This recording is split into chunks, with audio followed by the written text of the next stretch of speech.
Hallelujah, hallelujah. Glory, glory to Jesus. Glory to Jesus. Glory to Jesus. Hallelujah. I believe. I believe. Good evening, wherever you are. Good evening. How are you? Happy Good Friday. Good weekend. Good coming Sunday. Good coming Saturday. Glory to Jesus that has brought us this far. Hallelujah. Child of God, give God thanks wherever you are. Give Him praise wherever you are. Worship and adore your Maker wherever you are. Share the video the moment you come, please. Let's grow in number. Share the video. Make sure somebody comes and join us tonight, because God has a blessing for us today. There is a word that will inspire us, to change us, and to keep us moving. I believe that we're in the right place tonight. Share the video. Make sure that somebody come around and let's join together in worship. Let's join together and give Him thanks for His mercy, for His love, for His compassion towards us. Yes, God has been faithful. God has been faithful. I believe He has been faithful to you, to your family, to your loved ones, to everybody that you know, and those that you don't know. Yes, you say that I'm strong, even when I'm weak. Lord, you say that I'm strong, even when I'm weak. You say that I'm up, even when I'm down. You say that I'm well, even when I'm sick. You say I am accepted, even when I'm rejected. You say that I'm a chosen generation, a royal priesthood, an ambassador of Christ, even when I'm outcast, even when I'm outcast, even when I am nothing before my people, before my family, and before the face of the earth. You have me in your heart, you have me in your mind, even when people have rejected me. Awesome God, we give you praise. You say I'm strong, even when I'm weak. You say I'm strong, even when I'm weak. You say that I'm healed, even when I'm sick. You say that I'm well, even when it's not well. You say that I'm alive, even when they say that I'm dead. We give you glory. That's what you said. Everything you say concerning me, concerning somebody who is watching me, is perfectly well, perfectly accepted, perfectly powerful, and only your word can stand. You said I'm strong, even when I'm weak. You say that I'm a chosen, even when I am rejected. You say that I'm accepted, even when I've been forsaken. I believe. Lord, I believe. As you said it, I believe it. I believe that I'm well. I believe that I'm strong. I believe that I'm great. Even when they said I'm inferior. Even when they said I amount to nothing. Even when they said I'm limited. You said I am the most greatest, the most accepted, the most possibility. I believe. Yes, Lord, I believe. Wherever you are, I just want you to say, I believe. Just say it in your heart. I believe. I believe. Before I want to share what I want to share with you, share the video. Make sure everybody comes along with us tonight. You are somebody. More than somebody. You are great. More than the greatest. Why? Because you join yourself with God. I know you say it's only God that is greatest. Yes, I believe. But Christ in you. The Bible says He died with us and He resurrected with us. So that light that shineth in Him is in you. If He's a king, you're a king. If He's glorious, you're glorious. If He's wonderful, you're wonderful. If God is awesome, you are awesome. If God is perfect, you are perfect. If God is holy, you are holy. Yes. No. I'm trying to be equal with God. That's not true. No. I seated with him in heavenly places. I seated with him. I seated with Christ. I seated with him even at the right hand of God. If you're a child of God, you're a child in possession and a child in position. You're a child in possession and a child in position. You are standing at the right place at the right time. You are being positioned at the right place. Yes, that is why I've come on air to speak to you. One of the greatest mistakes that has been made today was to discourage men. My question to you tonight, make it obligate, make it possibility, take it as a possibility to have somebody to encourage, to inspire. Yes, you must have somebody to encourage. My question is, who are you encouraging? Don't tell the person you will be okay. No. That's not the right word. Somebody who is facing something, you tell the person you'll be okay. No. Tell the person you're okay. You are okay.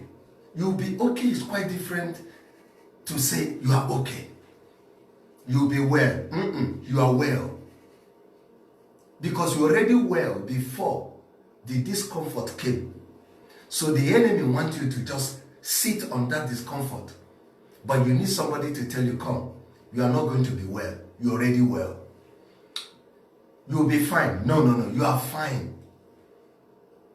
You are fine. You'll be better. No. There is nothing like that comes from the mouth of Jesus. There's no place he said you'll be better. No. When he see faith, he said, let it be according to your faith. So meaning tonight is going to be according to your mouth. Whatever you say, God will see it and perfect it and bring miracle out of it. And that is why I've come to you to say, you are well.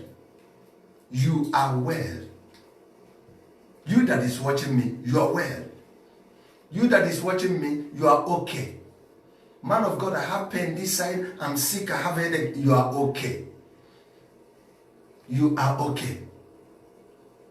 You'll be going somewhere. No, that's not the right word. You're already somewhere. Continue to try. One day you'll make it. No, you're already making it. Who are you encouraging? One of the greatest enemy of greatness. The greatest enemy of greatness, I'll tell it to you. Number one, lack of prayer. Number two, self to God. You fail. Number two, lack of God's association. Godly association. To associate yourself with God and the things that pertains or concerns God. Number three is discouragement. Discouragement is number three. Number three reason why men are not fulfilling their destiny. The greatest enemy of giving up, of I'm tired, I can't move on, is discouragement. Who is discouraging you? Who is causing hopelessness in your life? Who is bringing you backward? Discouragement is one of the greatest enemy of destiny. Destiny achievement. Success in destiny, achievement is destiny. The greatest enemy of faith is discouragement. The moment you are discouraged, you are down. The moment you are down, you are shut down. When you are shut down, to have the strength to stand to move on. That is why this channel is always good for those who are ready to move on. The Bible said the other day, and David encouraged himself. Yes, but what about those who cannot encourage themselves? It took David a lot of time to come to a level where he can encourage himself. But before he encouraged himself, he got courage. Who is encouraging you? Who is encouraging and who is discouraging you? From tonight, I want you to disassociate yourself from the calendar of discouragement. Pull it down. The clock of discouragement, throw it away. You need courage to move on. You need somebody who will stand by you, to advise you, to correct you, to counsel you and lead you to the best way. Who is encouraging you? Who is telling you that you will do better? Who is telling you that you will do great? And who is telling you that you are already better? Yes, you're already better. You wake up in the morning and somebody said, good morning to sister, good morning to you, brother. And you say, good morning. You say, strong woman, strong man. A woman of destiny, a great man of destiny.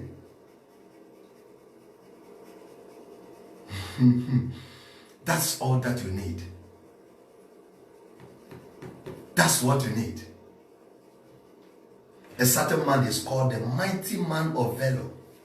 Mighty man of valor. When God met Gideon, God addressed Gideon as if Gideon has it all. And Gideon was telling God, come, you are making mistake to say all these things to me. Gideon was looking down to himself. But God said, no, the moment you meet your fellow man, you must have to speak to your fellow man the possibility of God, the possibility of men. Though the Bible says with God, all things are possible. There is nothing seems impossible unto God. Though it might seem impossible to men, but with God, all things are possible. Then you have to look at man and say, come, you are the possibility of our generation. Husband, you are the possibility of this family. Madam, wife, you are the possibility of this family. Papa, you are the possibility. Sister, you are the possibility in our family. Senior brother, you are the possibility. Junior brother, you are the possibility. Senior sister, you are the possibility. Junior sister, you are the possibility of this family. And you that is watching me, you are the possibility of your family. You are the making things happen. Not you will make things happen. You are the making things happen. You are already making it happen. With the little you can do now, give yourself small time. You can do more than what you have done now. You are the making things happen of your generation, of your destiny. That is why the Bible said concerning children, their children they are the blessing. Children are blessings. So having a child is a blessing. That's why sometimes I get so pissed off when it comes to our leaders, people that are higher than us, generation that have come before us. I mean, generation upon generation that have stand and they are still leading us, and we are producing, and they have produced children and children and children. They have grandchildren. They have children that are not occupying their place. They have children that they have failed to give the baton. I mean, to hand over the baton and hand over the office, hand over the leadership. And now, because the children have grown and have nothing to offer, have nothing to do, their power now have failed. Their knowledge is fading. Their position have been taken away. Why? Because there is a generation that have failed to recognize the follow generation and the other coming generation. That's the problem we face today. Which, if you permit me, I will tell you a little bit about the power of a new generation. The power of a new generation. If I want to title what I want to speak to you, I want to speak to you on a platform, on the topic of the power of a new generation. The power of a new generation. What is a new generation? What is a generation? And what is new to generation? So if there is a new generation, it means that there was an old generation. There was an old generation before a new generation. Now, who are these that are called old generation? They are the people in power. They are people in control. They are people leading, which have produced new generation that's supposed to hand over to the next generation and retire to become coach. But because of the greediness of mankind and wickedness of mankind, the enjoyment of a power of mankind have made the leaders who are supposed to hand over to the next leaders to suffer. And while they are there getting confused and confusing every situation. Now, first of all, understand that children are blessings. If I want to speak to you, I'm speaking to you on the power of a new generation. But understand that children are blessings. As long as there is male and female, reproductive system cannot cease. I mean, fruitfulness cannot cease. Bringing out children cannot cease. As long as there is male and female. For the Bible said, the two, he made them one. And for this, it's not good for a man to be alone. And God now took a woman and gave the man. And two of them become one. To do what? To produce. So that by the time Adam gets fed up, Adam can give up. But meanwhile, Adam is to produce generation that after him, they can take over. So understand that children are blessed. If you are watching me and you say that, oh, I would not like to give birth to a child, there is something wrong with you.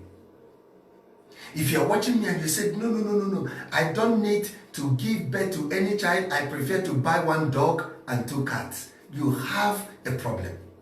Number one, you didn't fall from up. Somebody gave birth to you. So when you make such a decision and say it with your mouth and you practice it and you work on it, it means that you are not grateful that you came on earth. You can tell me that, yes, I need to have 1 or 2. This is the number, the portion that I need to, what I need to have, what I can carry, what I can be able to train. Now that one, I have no problem with it. Heaven has no problem with it. But when you decide to say, no, I will marry, but I will not have a child, it means there is a problem. When you say to yourself that I won't get married, no, that one I have no problem. Heaven have no problem with it. Apostle Paul spoke about it. If you don't feel to get married, you can be without getting, but the moment you marry is one of the signs of getting married. One of the reasons, of getting married, apart from, helping each other to fulfill destiny or a dream, number one part of it was to produce children. Because God called them blessing. Now, if these children are coming, what are they coming for? They are coming as new generation. They are coming to take over. They are coming to replace the old, to stand as the new. They are coming to help, to carry on. They are coming to support, in fact, to lay hands on the foundation and to raise it. And that is why God himself, God the Father, could not come as the Father to rule the earth. He could have come down from heaven to fight devil and still control the earth and control heaven under his power and his leadership. What did he do? He gave way for the Son. The Son has to come on the earth. Why did the Son come? The Son came on the earth in order to do what? To replace the Father. And I call Jesus to be at his time. He came as a new generation. He came to replace the old. He came to replace Adam. Adam wasn't there. Jesus came. After the turn of Adam is over, here Jesus came. The problem is that we are giving birth to children that are supposed to take position after us. But it seems like we that are producing them are not trying to give them future. We are not trying to, we are good in raising them, but we don't want to create a way for them to enter. We don't want to give them space in the line for them to enter the line. We always want them to be on the other side and be watching us playing the football in the field, even when we have lost our skills, even when we have grown old and we cannot run fast. Heaven sees it as wickedness. Heaven sees it as evil. Heaven sees it as evil. If I take you to the book of Psalm, in book of Psalm chapter 78 in verse 4 to 6, the Bible said, we will not hide them from their children, but tell to the coming generation. There is something we need to tell them, but we can't tell them because we are afraid of telling them. By the time we tell our generation, our new generation, their eyes will open. We can't tell them how to lead. We can't tell them on how power tests. We can't tell them the position, that they're supposed to occupy. We hide all these things, but God said, tell them. Our leaders should tell them. Our family leaders should tell them. Our parents should tell us. There are so much deep about what I'm about to share, but time will not permit me to go deeper. But I wish that it will be like an author that wrote a book. You can read some certain information from the book, but if you really want the main message, meet the author one-on-one. The author will have time to tell you how the book became. So, meaning that there's not much time to share with you the deep revelation about the leaders and this new generation. The old leaders and the new generation. If you're parents, you are watching me and you are growing old, you are growing old. Understand that the moment you are growing old, you are having children, they are growing, coming up. And there are some certain information they need to get. When you don't give them this information and you are enjoying the power, the ruling power, the controlling power, the leading power, or whatever you can call it, by the time you find, nobody will find you. How would they be able to cope?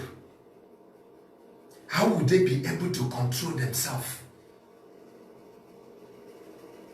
It's quite unfortunate today because what we're supposed to tell our generation, new generation, we are not telling them. And the only option they could see or found is to carry gun, is to carry laptop and sit on internet to find who they can defraud. Because nobody is telling them what they need to hear that will inspire them and motivate them and put them into the right position as a new generation. The Bible tells us here, it said, but tell to the coming generations the glorious deeds of the Lord and his might, and the wonders, the wonders that he has done. He established a testimony in Jacob and appointed a law in Israel, which he commanded our fathers to teach to their children, which he have commanded our fathers to teach to their children, that the next generation might know them. That the next generation might know them. You that is a new generation, that you are giving birth and you have children, they could be 1, 2, 3. Try to tell them the things that they need to hear now. Because they are the next after you have left. With the little power you have, with the little business you do, with the little opportunity, the little office you handle, the little idea or what you have created. Are you in the medical field? Are you in the musical field? Are you in the ministerial field? Whatever field are you in the fishing field? Are you in the harbor field? Whatever field you find yourself into, there are generations to tell them. There are generations to tell. There are generations to whisper to. There's a generation that you need to create, to download that idea upon. So that when you are not there, they can have a platform to stand. Are you busy leaving them to do their own thing? Whereas you have something that have led you all this while. You have something that you have created, that have raised you up, that have created future for you and make you known. And you are not investing it on your children. It is time to tell them everything that you got, you have in your head. so that they can be able to add to the one they have. As a matter of fact, if you want the future of the new generation, you must download the old version. I mean, the things that you have, some of the old ideas, they need it. They need the old idea so that the old idea empowers the new generation. The old experience, I mean, gives them, motivates them. The old stories motivates them. The old news motivates them. There are things that you need to give to them so that they cannot fall, so that they can be able to stand firm in order to move on. They need that your old song. They need that your old praise. They need that your old idea. They need that your old system. They need it to add. Because this is a prophecy. There's a generation that will come. They will not test after new things, but they would like to go back and play the old music. I mean the old music. They will go back to play the old songs. They will go back to wear old fashions. They will go back to practice old things. That's a generation that comes, that is coming, that will love old method, old system, old fashion, old cars, old dressing, old ideas. There is a generation that is coming to play back the old system. Because when the new system is no longer work, what do? You try the old system. The reason why you look as if the new era, the new age generation that we have today we are losing them, especially the youth, was because where they're supposed to sit to hear story, the people they should look up to are failing them. They are not telling them what they're supposed to hear. They are up there behaving like kids. They are up there enjoying the power, lavishing wealth, messing up things, and they showing flashy things. All that they can do is to use money to buy land, buy houses, drive cars, buy aeroplanes. Whereas there are things that they're supposed to invest, knowledge, good idea. I mean, show the generation on how to lead. I guarantee you, even as Nigeria is protesting NSAS, end this government and end that, if you mistakenly take a certain youth and place it in that power, because we have not been trained, it will still go on the same system of these old people that have misled us. It will still go on cars. He will buy Bentley. He will buy Rolls Royce. He will come for party. He will buy houses in United States of America. He will buy in UK. He will try to lavish wealth, because our leaders have shown us that the only way to enjoy life is to embezzle money and misuse the money and use it for your own children and for your own family. Our leaders have already told us that the only way to show power and enjoy power is the moment power comes in your hands, it becomes your family members. Even the most illiterate, the carpenter man, will stop carpenter work and enter into politics. Even the tomato seller, the farmer will leave farming and come into parliament, come into government house. I mean, come into Aso Rock or come to White House just to come there to enjoy money. Things have gone wrong. Our new generation, where are they going? Where are our new generation going? In Psalm 71, in verse 1, the Bible says, so even to old age and gray hairs, O God, do not forsake me until I proclaim your might to another generation. To another generation, your power to all those who comes. You have white gray hair. There are things you need to tell to upcoming generation. Look at it here. Psalm 71 verse 18. Psalm 71 verse 18, sorry. It says, so even to old age and gray hairs, O God, do not forsake me. Now that I have grown old, I know I am qualified now to give way for the youth. Lord, do not forsake me. I know I'm retired, but do not forsake me. I know the time of my youth is past. Now I am old. I even have gray hair. Do not forsake me. Do not forsake me. Why? Do not forsake me so that I can be able to proclaim your might to another generation. There is another generation that need to hear something. Some of you come from a Levite family. I mean a spiritual family. God-fearing family. Maybe your grandfather was a priest, but your father couldn't tell you the story. Nobody could drop the story about who was the first person, the first person that bought Bible in the house. The Levite in the house. That woman that can preach, that can pray, that can see vision. Some of you come from a family where there is no church in the family, but people line up for someone to interpret dream for them. It could be your grandmother or your grandmother. Somebody has dreams. Joseph in the house, that people comes to stand on the queue. Some of you come from a family that somebody there who have gift of God for herbal way of treating sickness. Herbal means he knows how to go to bush and bring a leaf that somebody can chew and fever will disappear. But those things are dead. No one could tell the next generation.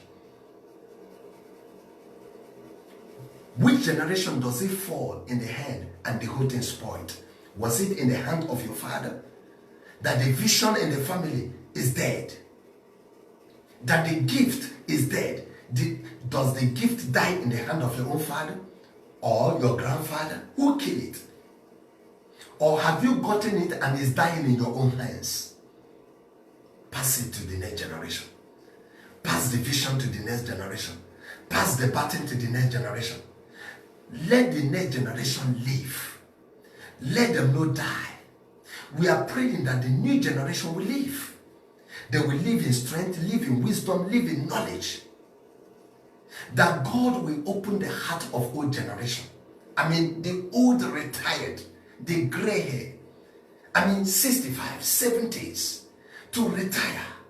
God should help us to speak to them so that they can be able to pass knowledge and give us strength. Give the generation that needs strength, need ideas, what it takes for them to occupy the space, for them to lead and for them to move on. That is something that you need to tell your generation. That is something that must be told to our generation, our leaders, every part of the world. That is something that we must tell to our generation. Some of you are into politics. All that your children are learning from politics is how to steal money, how to destroy life, how to live flamboyant way, to sit on a certain place where poor people will stand on the queue and they will be knocking on your gate, and your children are learning from you. And they said, the reason why I must go to power is because I want to be in a place of control where people will be coming to cry for me every day. Then I'll be sympathizing them by giving them little money. That is not what power signifies. That is not what power represents. What power, the meaning of power, it carries a lot. Use the power not to oppress. You don't use power to oppress. You don't use power to destroy people. You don't use power to oppose people. You don't use power to threaten people. You don't use power to frighten people. Power is always used for help, for peace. Power is always used for settlement, for love. Power is always used to comfort people. When Jesus came with power, he came to comfort people. Comfort those that are mourning. That is why you have power. You receive power to comfort mourners. Mourners, you receive power to comfort them. Use your power to comfort those that are mourning. Use your power to raise those that are fallen, to raise them so that they can stand and arise to their feet. You use power to settle issues. You use power to position people. You use power to expand and expose people into what they are called or meant to be. You use power to create happiness to people's life. When Jesus came, everybody was happy. Every street, they were making noise, shouting Jesus, hailing Jesus, because he came with power and he came to touch life, to wake up generations that are falling, to raise generations that are sleeping. Just like Isaiah said in the book of Isaiah, chapter 60 or 61, he said, arise and shine, for your light has come. Power is there to raise people. What are you using your own power for? This generation that is called new generation, we should let them live. Old people, let the new generation live. It could be your parents. You have a little young baby. I want to say this. The new generation are the babies, are the ones that are born today. The new generation are the ones that are born today and the ones that will be born tomorrow. So if there is a woman that is in labor pushing now, she's pushing a new generation. And if there is one pregnant now, she's pregnant with a new generation. So the new generation are the born ones today and the ones that is coming. And the ones that are already, growing and coming up. I mean, all of them are connected to the one that are born today. So please, if you're old and there is gray hair on your head, there must be a story you must tell your children. That's why I keep saying retire. And you that is watching me, your parents, don't copy from them. Start earlier. Pass the baton, the knowledge, whatever that God have given you that you could not let die. You could not let them die. Those things that you could not kill. I mean, those things that you pressed to keep alive. It could be business, it could be company, it could be idea, it could be investment, it could be something that you suffer to build. Don't let it die. Drop it on the head of your children. Earlier the better. Tell them how you started. Tell them how you run it. Tell them how you make it. Tell them how you are doing it. Tell them the strategy you use, the knowledge applies to it. Tell them the things, and why telling them? Tell them also the part where you face hard time and difficulties. Tell them how people feels when you made it. Tell them how many you have helped with what you have achieved. Tell them how many lives have transformed, motivated, changed. By telling your children this, they will be inspired to occupy, to work on the same office. On the same office. On the same office. Power is good. At your own time, the moment you find yourself in your own time, power is good. But power without comforting people, power without helping people, power without making people happy is no more power. Is no more power. Is no more power. The moment your power does not make people happy, it does not comfort them, it does not raise them and put them in a position, encourage them, inspire them, is no more power. It has now turned to oppression. There is difference between oppression and power. Power can change to oppression. And when your power turns to oppression, people mourn. Anytime people are mourning, it means that you are not leading them or doing whatever you are doing with power. You are now using oppression. Oppression can make people go back to their village, close their shop in the city, frustrate them. It can make them lose their businesses. It can make them to lose what they have built for years. Oppression can put people into a perpetual position. Oppression can make people weep. Oppression can make people die. Oppression can make people go into hunger, steal, rob, kidnap, and do all sorts of things. Oppression. This new generation are crying that the leaders should give way and allow them to try so that everything can balance.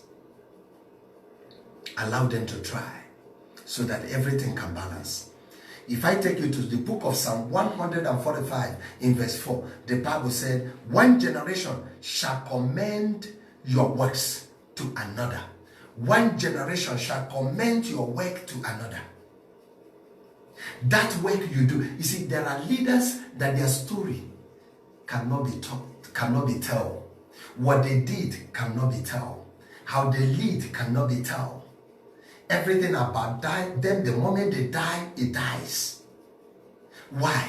Because they were using their power for oppression.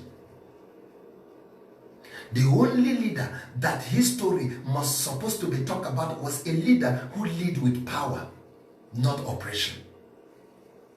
When you rule your people with power and not oppression, I'm telling you, what does power means? Power is something that is so much, I don't know, something that is so much, powerful beyond some certain things.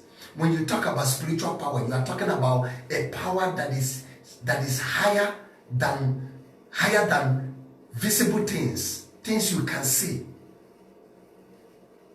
When you talk about spiritual power, you are talking about power that is supersede other, earthly or seen powers, seen things. So the moment you occupied a place, there's a power behind it. And when you become this, you say, I'm powerful. It means that there is something that you have, that is something that have entered you, that is something that you have collected, that is something that you are possessed with. To be a man, a leader in a family, that is why God himself respects men. Men in a family, God respects them so much. He values men in a family because God knows that making them the head of that family, there's something that they have possessed. If you're a man, you're watching me. If you're a man and you're a father of a family, a father of a house, there is something inside you called power. And that power is power to lead. And that is why you're supposed to get yourself drunk and fall in the gutter and lie on the street and go out and never come to the house for 1 month, for 1 week, whereas your children there. But the power will not let you do that. That power will not let you do that. But when your power to lead your family turn to oppression, then you can do that. When this power that you have as a father in the house is removed, then you now have oppression. Then you can get drunk, lie on the street to disgrace your children and your wife. You can go out and come late as you want. You can mess up. You can try to beat your wife, frustrate your children. Then it becomes oppression. There's no more power of a father in the house. The same thing applies to president, governors, senators, chairman of local government. Name it. Whatever power you possess, there is something that possesses you with that power. And that power comes to make change. And most of you that are fathers in the house, you wonder how you keep moving, how you keep living, how you keep providing for the family, how you keep your children are still going to school. Or that there is power behind it. It's not by your might. It's not by your power. But there is some spirit, that is spirit of God in line with that power that made you a father in the house. And your wife will look at that on giving up power, on frustrated power. She gets strength every morning to support you, to do whatever she's doing, to go to business and come back, to sow and make money, to do this and do that. And sometimes when the men are dead and they are not there, because of that power that was in the man that have entered the woman will keep on building where the man have left. That is why Dorcas, who was a widow, Dorcas in the Bible, keeps sewing clothes, giving alms to the widows. That's why Proverbs confirm it. In the last book of Proverbs, a woman of valor, the Bible called it a virtuous woman.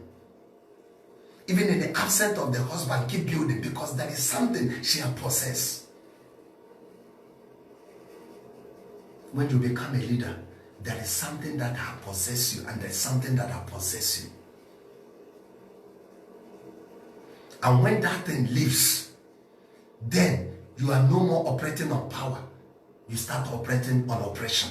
There are many husbands, you are an operator in the house. You are just operating. Oppression is too much. You are a leader, your oppression is too much. You are using oppression, leading the things you are leading. God said no. In this particular area, there are generations that need to hear. You tell this generation, after you have gone, this generation will tell next generation, this next generation will tell another generation, and it's going. History being made. Everything keep moving. The country where we live today, this country where I stay, has been built by generation passing to the next generation. You leave this country and go to your country and spend 50 years, come back to this country, the same shop you met before you left, you will still see the shop. The same company, you still meet the company. The same restaurant, you still meet that restaurant. Why? Because every system is built on buttons, on button to button. We are getting old, we go for retirement. Okay, take, it's your turn. Take, but before we give to you, while you are growing up, we are taking you to shop.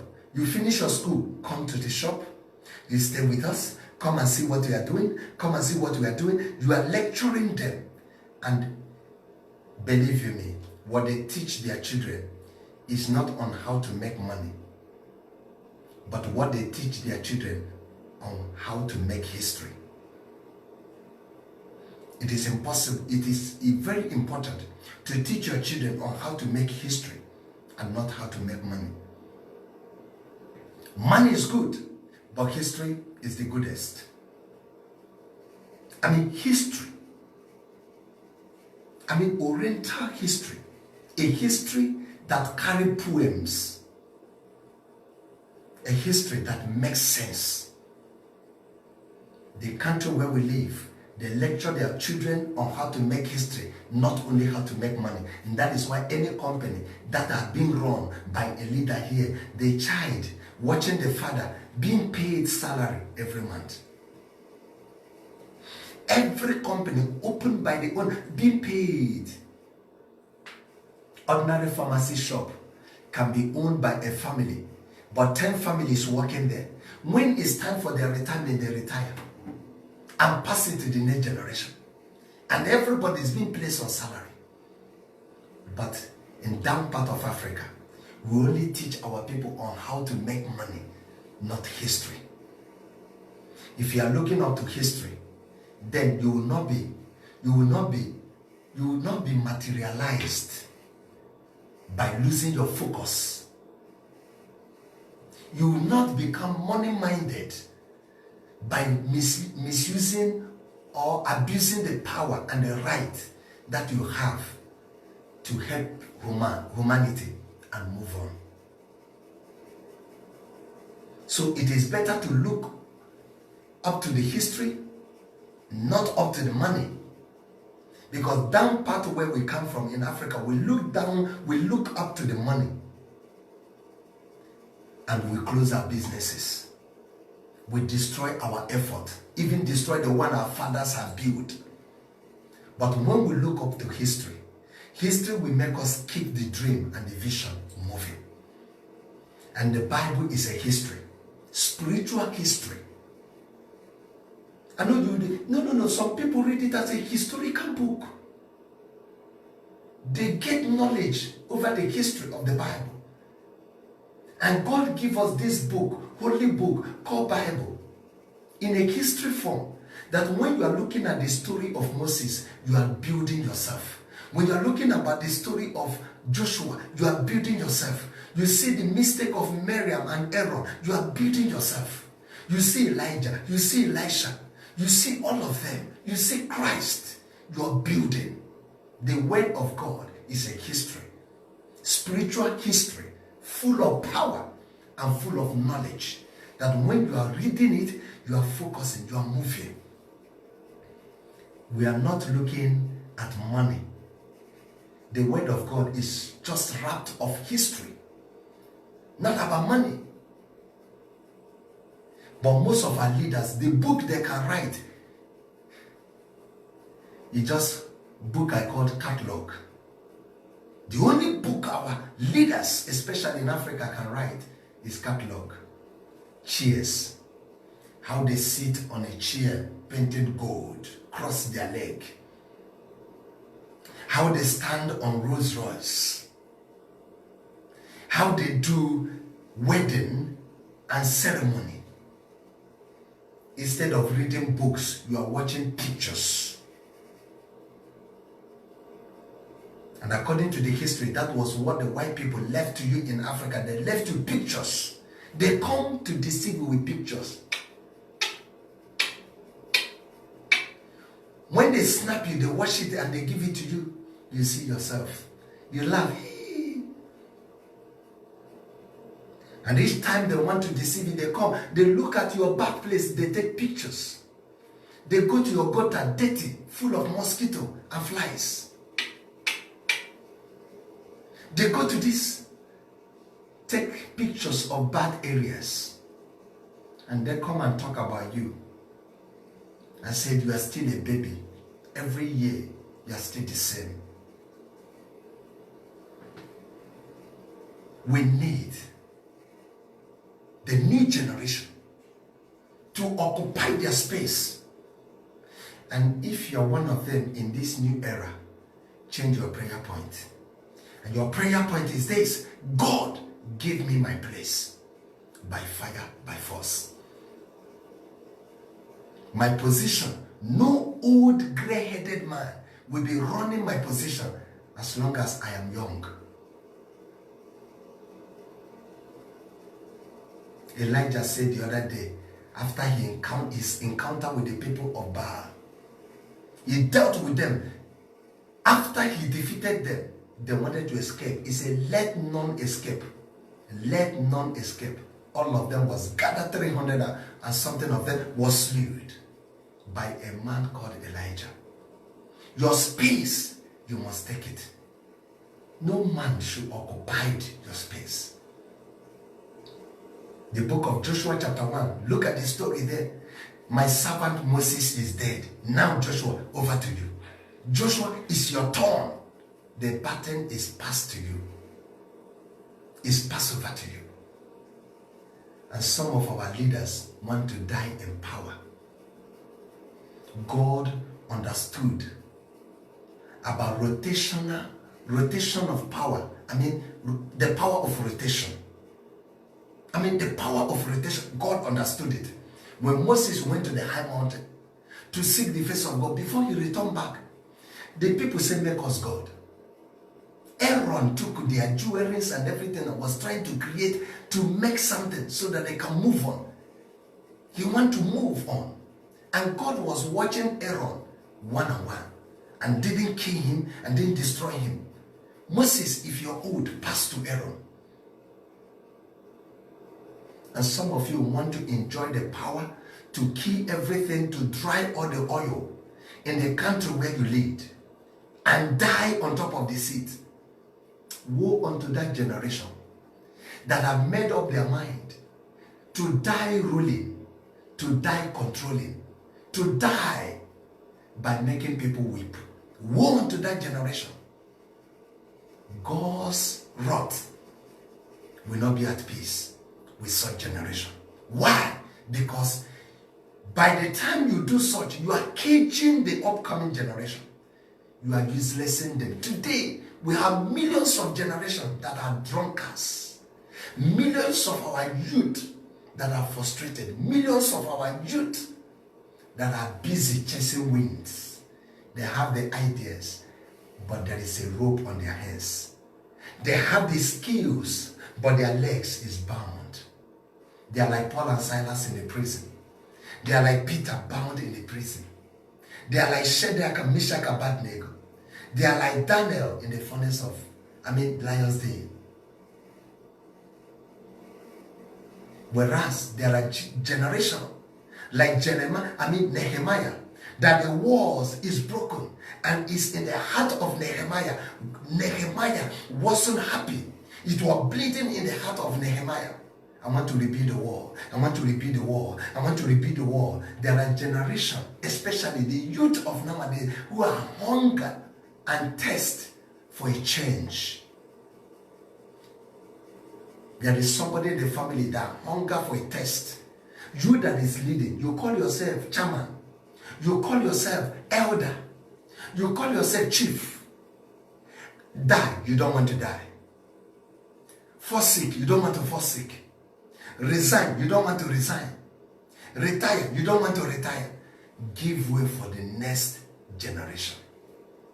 Allow the youth, allow that young man, allow that young woman to exercise a little bit of his or her potential.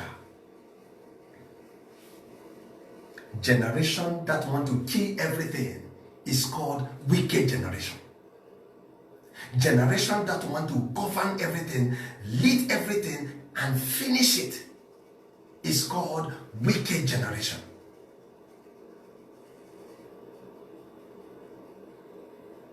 Wicked generation. And such generation, if Jesus eventually or mistakenly meet you on his coming, you'll be the first person to gnash your teeth.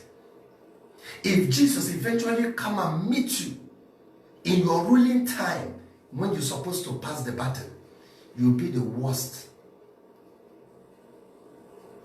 suffering person in the hellfire. And I want to prove it to you.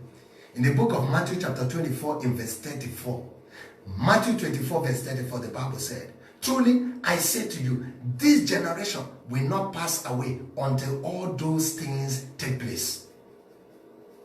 If you find yourself in this generation where there is bloodshed, where hands of men are full of blood, if in this generation where people can no longer sleep and close their eyes, if you're a leader in this generation where people can no longer go outside and come in when they like, if you're a leader in this generation where people are no more safe, driving their cars, opening their shop, wearing a good dress, if you're a leader in this generation where people are no more safe, resign, retire. Resign, retire. But in the family, you're a leader in the family where people are no more happy, where people are crying, where blood are being shed in the family. If you're a leader, if you're a leader when people are dying, if you're a leader when people are suffering, resign and retire, both spiritually and physical leaders. Both fathers in the family, both mothers in the family. If you're a leader in a family where your children are no longer having peace of mind, where your children are seeing you, they are angry of themselves. I know somebody will say, if Papa resign now or retire, who will be the father of children? If you're a father, pour ice water on your head. Repent. Mend your ways. Matthew chapter 24 verse 34. This generation will not pass. If you fall at your leadership, because one of the things that will bring God quick is the sin of men and the wickedness in our world. If the world can live in love and peace, it will hold God. It will delay Christ from coming. But when there is evil, calamities, wars, what happened to the Sodom? Sodom wouldn't have destroyed. Sodom and Gomorrah wouldn't have destroyed if the people are living right. It is when men start living wrong, that can by force the coming of Christ, which he said, that day he shall come like a thief. You know what brings thief to your house is what you get. If you expose some certain things in your house.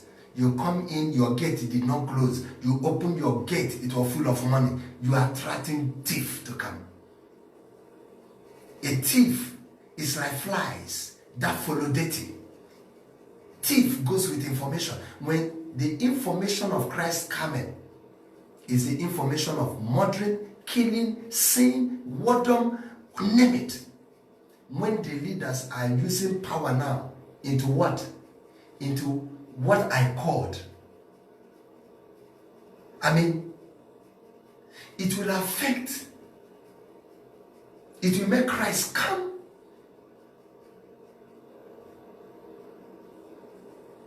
Before his time. Jeremiah chapter 1 verse 6 to 7. Then I said, Lord God, behold, I do not know how to speak. Jeremiah was in position to take his position. Jeremiah have done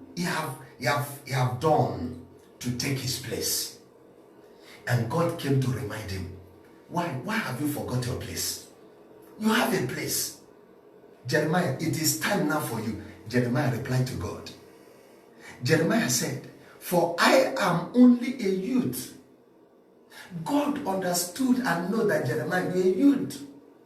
But Jeremiah, it is your time. It is your turn.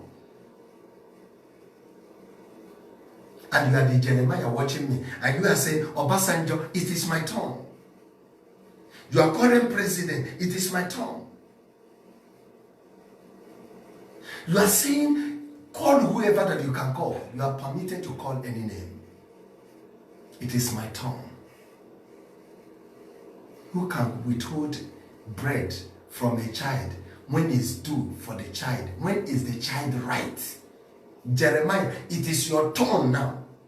Jeremiah was giving excuse. I don't know who was leading then, who was in the power, who was in position, who was in oppression that have scared Jeremiah, that have made Jeremiah not to stand for his place. I mean, at his place.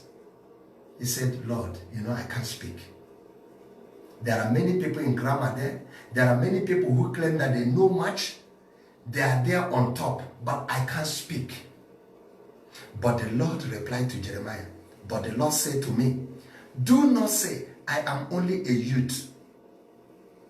For to all to whom I sent you, you shall go, and whatever I command you, you shall speak. What does it take to be a leader?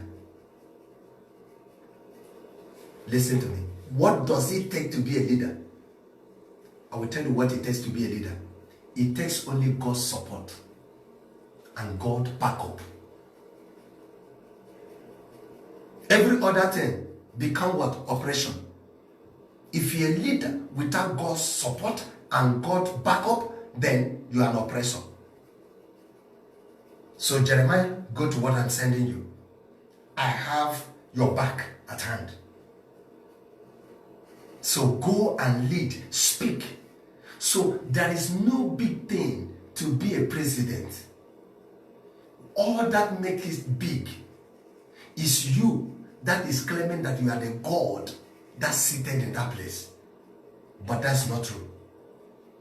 But what makes it so interesting is God's backup and God's support. By wisdom, support from God, you can lead the nation. And some of your leaders, they can't even write grammar. They can't even speak. They can't even address. They don't know what is time. They don't know when. They don't know how to talk. They don't know how to present a word when it's right to present it. They don't know how to calm issues. They don't know how to console people. They don't know how to motivate people. To be a president is not to lead with money.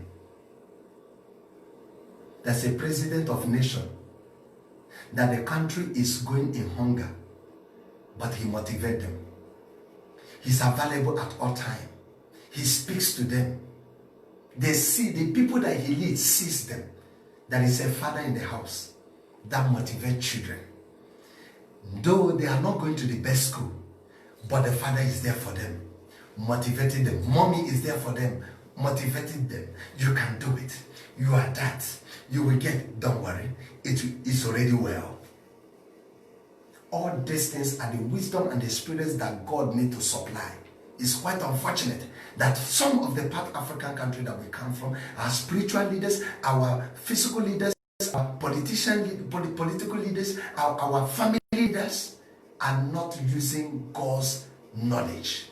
They are not being directed by God. Everything is about me in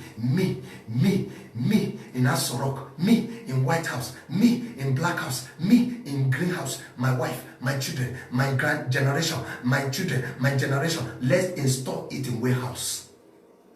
Some of you have cars you don't drive. Some of you have money you don't touch. Some of you have gold you have not even dreamed of, talking of killing. Some of you have bags of rice you have not even thought of opening. Some of you even have women that you have not even touched. Extra. Everything you have is extra. Extra. One day you will die. But I pray that before you die, you will have an encounter with Solomon in a dream or a vision, where Solomon will come out and say, I am Solomon. My name is Solomon, the son of David, the leader of Israel, who possess all his possession. But hear me, today I'm no more. All that I have are vanity. Vanity. All that I have is vanity. Vanity upon vanity. I wish you will have such dream, be it Muslim, Christian, whatever you call your tribe or your belief. I pray that you have such a revelation. The same thing applies in our various offices. When I talk about leader, it goes from up to down. There are people that have small position, bank manager. You are oppressing the workers as if you are the owner of the bank. Some of you work in restaurant as a manager, work in hotel as a manager. Are you the owner? The person who built it know how he built it, but you have to take care of it. But the way you manage people under you, when they see you, their heart flees. Oga is coming. Instead of, Oga, good morning, sir. Sir, I have a gift for you. Sir, thank you very much. I dream of you. You were there. But when they see you, they are scared of you. Because all that you use is not power, but it's oppression. You're oppressing the people. But don't forget, he that oppresses the people will be oppressed. Ecclesiastes chapter 1 verse 4.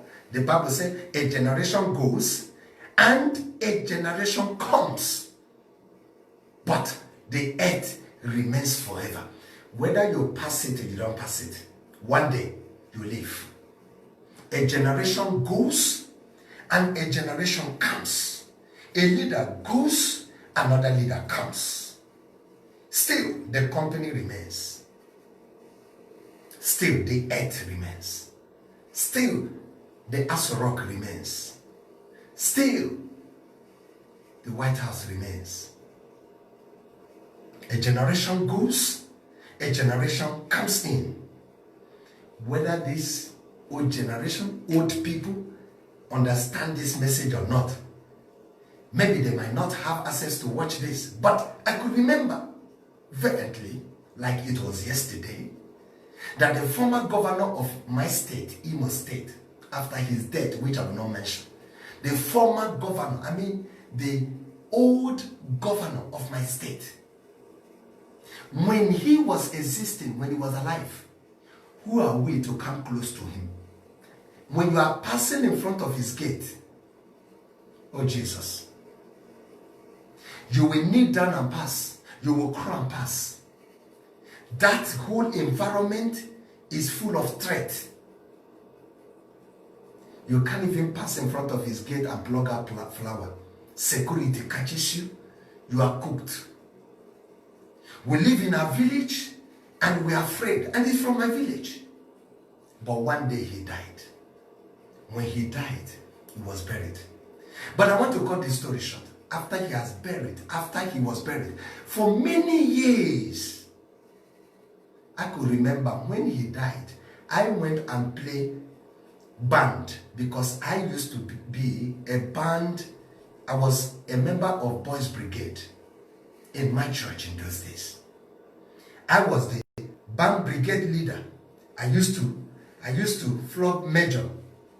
I used to carry this, I don't know what they call it, but major. I used to do it, to lead and to give signs to the drummers. I was there that day on the funeral. Many years, then I was in class 5 in secondary school. But after he was dead and buried, guess what happened? Christ picked me.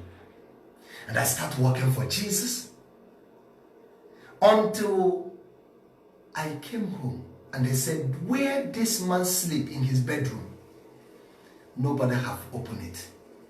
Because the family was afraid to open it. Since he was dead and buried, nobody had opened the bedroom. Yet I was the one that was invited as a prophet to come and unlock, to open the door of a man that I used to be afraid to pass in front of his gate. I stood in front of his bedroom door with power given to me by God. Anoint the key, open the place, enter. I saw bed. I saw pleasures of life. I saw things, material things. But the bad news is this: all of them was covered with dust and cobwebs. Apply the anointing oil, pray, break whatever that is there, and ask the family that it is over. Me. A generation comes and go, another generation comes. You think that the power, you will kill the power? No. Nobody kills power, but power kills somebody. I've never seen a generation that kills power, but power can kill. If power you abuse, power you don't use well, will paralyze you. That's why many who have turned their power into oppression have been killed by the power.